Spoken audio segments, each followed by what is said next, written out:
it seemed inevitable that sooner or later we would actually be getting a sequel to Top Gun. The original Top Gun film was released back in 1986, so it became one of the more memorable hits during that decade and really catapulted a young Tom Cruise to be a superstar in the making. And the rest of his acting career is still ongoing, still historical as well when you consider his other films. Other than just the Mission Impossible franchise, you've got his other films like Eyes Wide Shut, The Last Samurai, Vanilla Sky, Edge of Tomorrow, and so much more of his acting career that a lot of his movies remember him for. Even like in the midst of all this, he's still filming the next Mission Impossible film, or I think that's in post-production. So a very busy man. I want to talk about how Maverick came together, but first I really want to give my thoughts on this movie.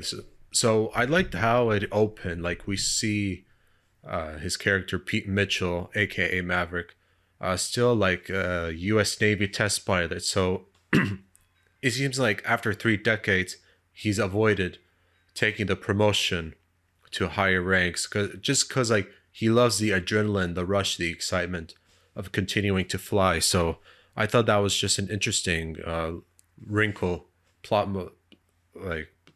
device in the beginning of the film. So this is something that I like. Now after a test pilot, kind of going more than he should at a speed. Of course, he kind of comes into a conflict with one of the admirals. So now he's in a position that he's never been before, and that's now to be a mentor and a teacher. And this is because of a significant character from the last film, who I will get into later. But he has to be like a teacher and a mentor to a young group of aviators who are skilled, and for some important mission about against an unknown enemy and their bases, taking down some of their missiles or whatever it is. And I want to mention something like, I like this approach. It didn't happen before the last film, and I'm glad it doesn't again. Like nothing about like whatever named country, nation, enemy force, opposing forces, or terrorist organization, whatever it is. I'm glad it's like, or even shadow organization. I'm glad it's just totally unnamed, because it doesn't need to be a film about geopolitics, about U.S. Navy against a different country's dogfight, Navy forces, whatever it is. So I'm just glad, like, no sort of name. Like the movie's deeper and more than that. So I'm glad it just avoided all that. But one of the problems that Maverick goes through is that he tries to kind of reach out and try to forge, or I should say reforge, this relationship he has with the Rooster. Bradley Bradshaw, has the code name Rooster. He's played by Miles Teller, who had a good performance in this film. It seems like there's a backstory where there's like sort of some tense moments between them, just because he pulled his papers out of the academy and held his naval career back a few years, but only because it's revealed later on that he had to promise his mother so that doesn't exactly follow the same footsteps as his dad, Goose. Goose, if you might remember, Maverick's best friend, the co-pilot, died by accident in the last film. Maverick has blamed himself, but through investigation, total accident, Maverick had no involvement in Goose's death, but still something that has weighed on him heavily. So this is where like it's sort of like uncomfortable how late both of them kind of like forged their relationship later on. So, and no doubt it kind of bothers Rooster as well. Now, as for the aviators in training, I think one of them, there's like Phoenix and Payback and all these other names, just with these code names and all that. I like how they have different personalities, whether there's someone who's arrogant, smart, confident, anxious, and so forth, but still they have all the same ambitions of being highly trained, highly skilled aviators. So again, like I was saying, it's a decision I support, and I think it's a smart move for our shadowy, no unknown name and all that. Now I want to talk about a decision that producers, directors made for the film for creative purposes, and that's to have Jennifer Connelly as some sort of love interest who's like a bartender in the film. And that's really fine to me. Like, nothing wrong, decent performance. Their on screen chemistry was obvious and all that. They made it work. I just really wasn't interested in those parts. It didn't mean anything. And you know what? Let's be honest. Better to have someone who's in better shape than to ask Kelly McGillis to come back to set looking like that. So it's better. And you know what? To me, she looks better than ever. Jennifer Connelly. I'm referring to Jennifer Connelly looking better than ever, really, than at her age. So it's a fine decision by me. I just didn't care too much. It's just wasted screen time, but whatever's, unless it's meant for an emotional push for Maverick somewhere later on, but whatever. I guess the more important relationship that means more to Maverick, and this is where this this character really figures into Maverick being a mentor and a teacher, is Iceman himself. Some of you may remember Iceman in the last film, played by a younger Val Kilmer. Val Kilmer does come back, and I like how they've been close friends, even at the end of the last film, in the '86 film.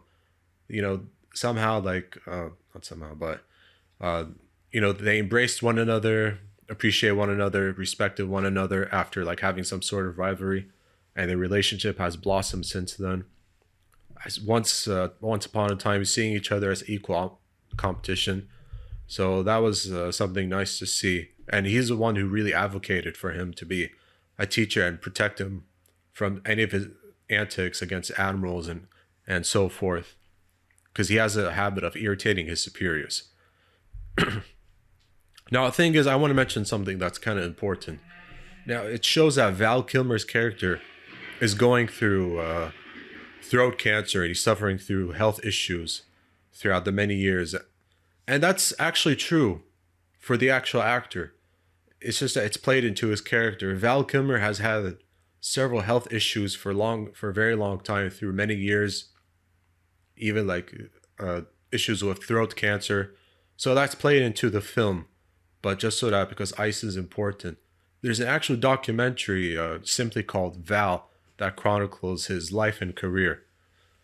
And so I thought that was important just to also mention, you know, and you'll even notice that, like, he manages to talk, but he actually really is sick, Val Kilmer, in the film. Now, an important aspect of this movie, the cinematography, I want to talk about that. It's obviously at its best when it comes to the flight training, dogfight sequences, when the actors are flying, and obviously in like these test pilots. I'm sure it's like part visual effects, part special effects, but the visual effects really do stand out as well. I thought they're really good. I liked how there's like some of these low angle, high angle camera shots. And of course, the close up shots always in the faces of the aviators when there's like so much intensity going on around them. So I thought that was good to see, you know. And and also Maverick's actions towards Rooster makes, as I said, it makes him feel heavy, because part of that is Miles Teller's character Rooster still has so much grudge against Maverick that it's created some sort of self-doubt within him.